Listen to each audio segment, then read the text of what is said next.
Hi and welcome back to my channel. I know it has been about a year since I last posted. Life got hectic, it got busy, there was a bit of sickness in there, but I'm back and I'm really excited to not just rant and share thoughts on Attack on Titan, but also to share thoughts and rants on the plethora of other animes that I have watched, books and films over the past year and prior. Now, for this episode, I wanted to share with you guys something that I have been working on over the last year, and that is a creative retelling of the last 9 chapters of the Attack on Titan manga from the perspective of Eren and Historia. Now, this is not a manga retelling, because I cannot write mangas, but this is a book form retelling, so short stories, and it is from the perspective of Eren and Historia, primarily because they are 2 of my favorite characters that I believe were most retconned by the ending of the manga, and secondly because I genuinely believe that they were meant to be endgame, not just in relation to their relationship or love story, but in relation to their importance to the story and the themes. Call this Mary Laura's headcanon, right? This is my headcanon. This is fan fiction, and I hope you guys enjoy. Now, I am not an Audible reader. I am not a professional orator, so there are going to be mistakes in the reading, which I will not really edit out, because this is just me sitting in my car recording this, backing it up to a bit of music.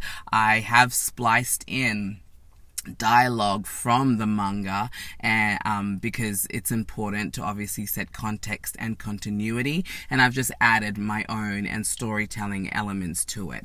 I think there's going to be about maybe 5, I guess I'll do it over 9 episodes, and for the first one, we're going to begin at chapter 130. The focus is not going to be to change much of the plot at all. It literally is just the important scenes and sections in related to Eren and Historia and their journey towards the end of the story. Let us begin. Chapter 1. Sacrifice. Eren approached slowly, tentatively. He was determined. Nothing could stop him, but he knew going forward marked a point of no return. He stopped 10 meters from the outer fence of the farm and watched as Historia watched the cloudy skies above with wide eyes of wonder. The wind danced with the front strands of her blonde hair, making them look like threads of gossamer. The easier path would be to sacrifice her, let her become the Beast Titan and buy the island 50 years. But it's not enough, and I can't sacrifice her.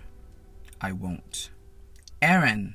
Historia's enthusiastic voice cut through Eren's inner dialogue, and he waved back at her. No matter what hell was breaking loose or what troubles she carried, Historia always smiled at him with such warm invitation. It wasn't forced or over the top like Krista used to be. It was genuine, and it always managed to disarm him. I thought you weren't going to show up, she said as he reached her. Sorry, I got caught up. Her brown eyes narrowed with a playful twinkle, jerking Eren's heart. You have your extra serious Titan face on today. Do I? Yes, I mean your standard face is your serious Titan face, but today... She trailed off and looked up at Eren, peering into his strained green eyes. All playfulness replaced with genuine concern and comfort unbidden. He held his breath as her large brown eyes studied his, searching for the depths of him as was her way. She read him all too easily. You're carrying something so dark and lonely, Eren, and I know you'll tell me not to worry about it, but I do worry, so don't say it. All right, I won't say it. Their eyes lingered on each other a few moments before Eren turned back to look at the farmhouse. Historia turned also, and they stood in a long silence watching the workers above the grounds. The military police are making their move to make you the Beast Titan. Our only options are to run or fight them. There's no need for us to fight or to run, Eren. I mean, if this is the only plan that gives the island a chance at survival, then I'll do it. There is no other choice. But all those years ago, you defended me. You all supported me, and that's enough for me. Or maybe it's enough for you, but it's not enough for me. What? Why? They want you to give birth to a child whose only purpose is to become a sacrifice for this island. They want to keep forcing parent and child to eat each other. Well, I won't let them. You won't have a choice. They will use you until you're dead, and your children will feast on you. I can't let that happen to you. I won't sacrifice you, Historia. I can't. Why not? You're not sacrificing me. Paradise is my home too. I want to save my friends, the people I love, you. I'm terrified. I don't want to be a Titan, but I will do it because it's the only option we have. No, it's not. Yes, it is, and you are only making this harder, Eren. No, it's not. You don't get to be the only one who sacrifices. You don't get to be the only one who fights. You are the queen. You are not a scout anymore, and you are not a Titan. Okay, alright, humor me. I'll humor you. If we do run, where? Where would we go? Do you really think that you could leave Armin and Mikasa and everyone behind just to protect me? I won't sacrifice you, Historia. I can't. So you can't go throwing your life away. It's too important. My life isn't more important than anyone else's. And like you said, I am the queen. Queens serve their people. Damn it, you're so stubborn. So are you. You don't have to sacrifice yourself because I'm going to enact the rumbling. What? It is the only way to save Paradise. The only way. Zeke's plan, if it works at all, only buys us 50 years. The rumbling is the only way I make sure that you are safe, that you get to live a full life. You're not serious, Eren. You can't be serious. The plan is already in motion. There's no other way. But that's wrong. Some of the people outside of this island are not our enemies. They're completely innocent, Eren. They will be innocent people, unaware of their fate and death, just like your mother was. I am well aware of that. I know exactly what this makes me. I am a monster. There is no point of return for me, because the only way to completely end the ongoing hatred is to eradicate the hatred from outside this island for good. This isn't you, Eren. You're not a murderer of innocent people. You don't know who I am, who I've become, who I've had to become, what I have to do. We can find another way, Eren. You don't have to do this. I have chosen my path. Just like Ymir did. Just like you did when you said no to your father. You have to choose yours, Historia. Don't do that. You can't do this. You and I are meant to be allies. It's meant to be us against the world, but this, I can't, Eren. If I don't do everything in my power to stop you, I will not be able to live with myself. I knew you'd say that, but still I had to tell you. I wanted to see you one last time, just me, just Eren, just your friend, before I become the monster forever. Eren, please, please help me understand why you feel this is the only way. Goodbye, Historia. Eren turned and started to walk. He got about 10 footsteps away before turning back suddenly to face Historia, who was wiping hot tears from her cheeks. Silently, he walked back over to her, leaving barely 2 inches between them. Give me your hands. What? Give me your hands, Historia. If you really want to know me, if you really want to understand, give me your hands. Slowly, Historia reached out her hands, heart and mind racing at Eren's words.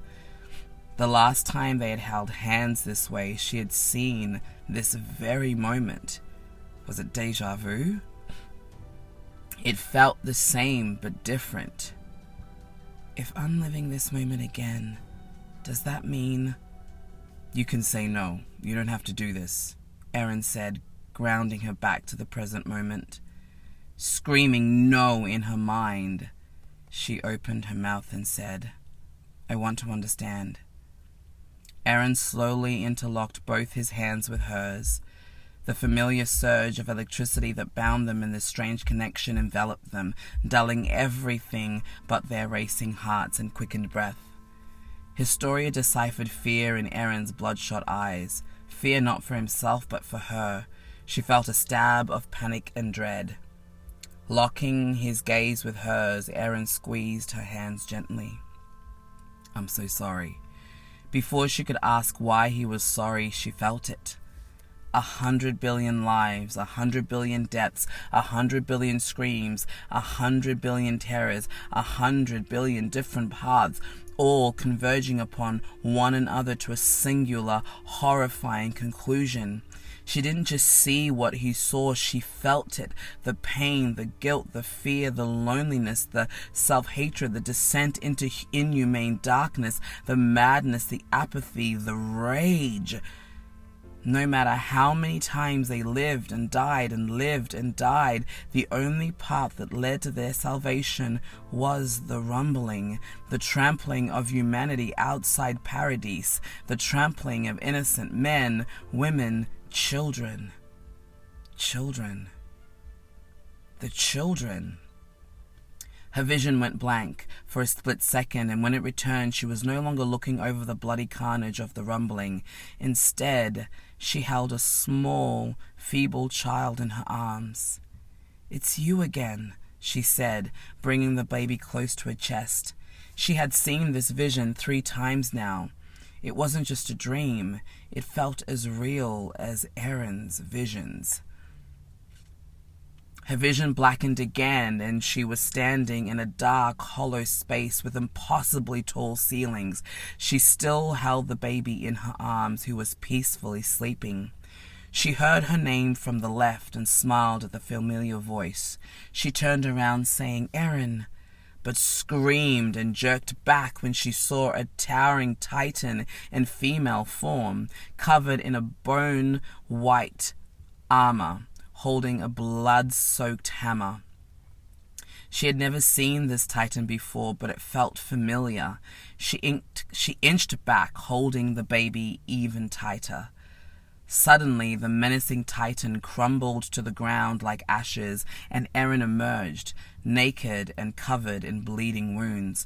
Without hesitation, she ran to him. He was only about 10 feet away, but it felt like she ran for hours before she reached him. He looked down at her, eyes as green as ever, and she gave him the child.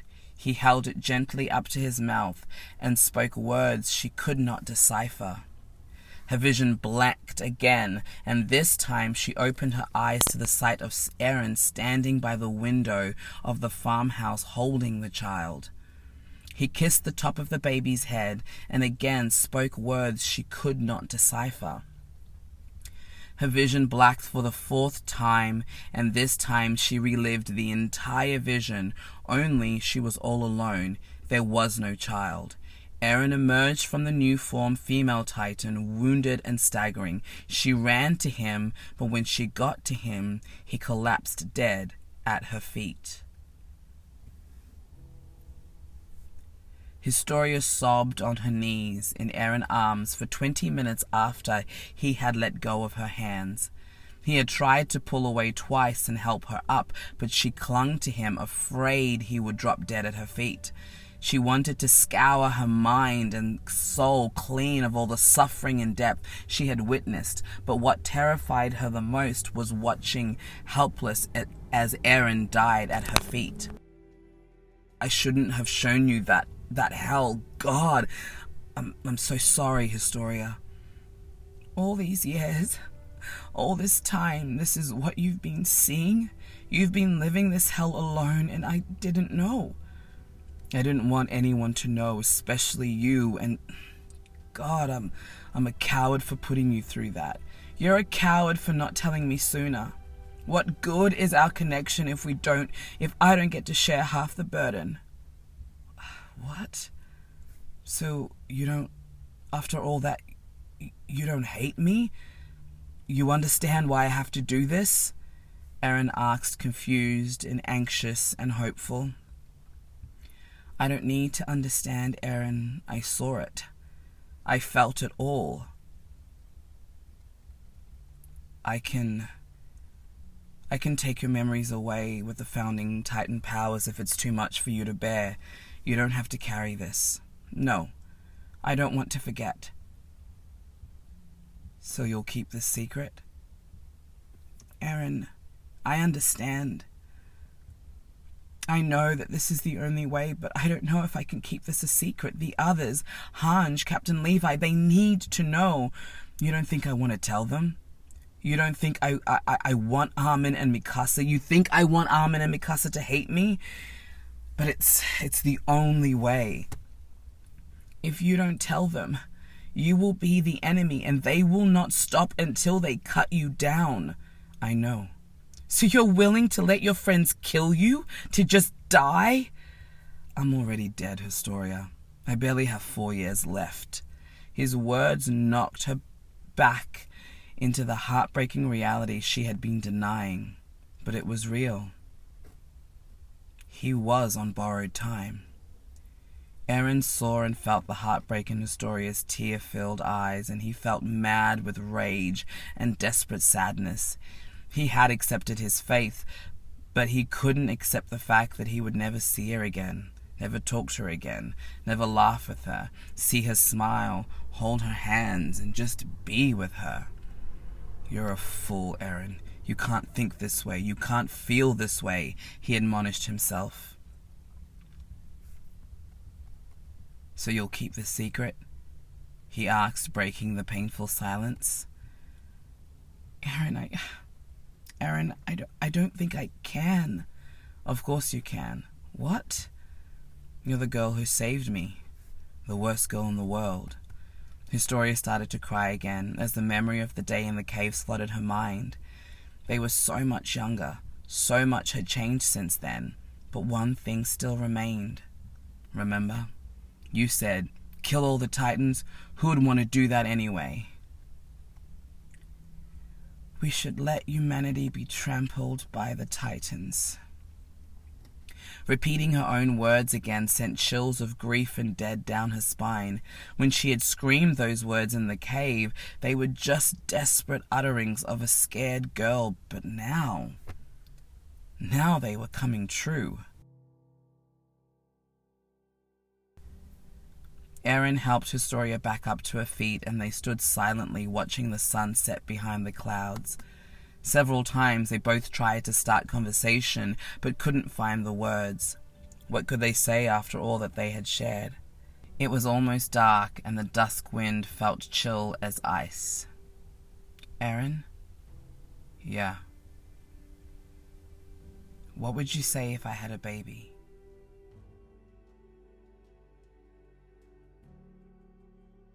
I thought I'd share just a couple of minutes about my reasoning behind each of the chapters that I am releasing. When I read the manga at first, I never understood how Historia could go from saying, I'll do whatever I can to stop you, which perfect for a character, of course she would, and then to her saying, yep, okay, I'll keep your secret. And it never made sense for me that Eren would ask that question or would offer to take the memories away from her. What memories? If he's talking just about the memory of him telling her about the rumbling so that she wouldn't go tell his secret, doesn't really make sense, because you can argue that he wanted to tell her to get it off his chest. But if that's what he wanted, and then he's going to remove that memory anyway, it kind of defeats the purpose. Secondly, Eren is against forcing anyone to do anything. So he would have told her that, knowing full well that it was up to Historia to keep the secret or not, because there's nothing that was going to stop his plan, right? He was going to do it anyway. So it never made sense to me. So the reason upon which I have written that Historia also sees visions, for me, fits well within the theme and the idea that they have this connection, because we've seen the magic work on Historia without holding Eren's hand when she was holding the letter from Ymir. And so why not extend that magic both ways and have their connection be more than just something that Eren sees, but that Eren is seeing pieces of a puzzle and that is unfinished, and Historia is seeing other pieces of a puzzle that then connect them. It also gives far more significance to the child, regardless of whether it is Eren's or not. It gives far more significance to Historia having a child, other than she just wanted to have a baby with Farmer Kun during the rumbling. That child was significant, not just in terms of where the story was going, but it fits with the themes and even the various openings that the Attack on Titan anime had, right? So those are the three main reasons upon which that inspired me, I guess, to retell the story this way. I think it gives a lot more sense to why the characters are doing what they're doing, and also it just adds more layers of interest, that there's these pieces of the puzzle that are missing, and together they I guess forge a path towards the rumbling, that it's not just Eren solo, that they are allies, and that Historia doesn't just keep the secret for secret's sake, but she's now also invested in it, so it's their secret and it's their rumbling. I just think it makes them far more interesting characters, and it really fits with the callback of Historia literally saying, who would want to kill the Titans? Humanity deserves to be trampled. We should just let them be trampled. That was literally her foreshadowing the ending of that story, and that they are allies, against humanity. So that's the end of part 1. If you listened all the way through, thank you. I hope you enjoyed it. Please share comments. I love the Discord. I love talking about this stuff with you guys. And I will be posting part 2 in a couple of days. But I hope you enjoyed it. Peace and love.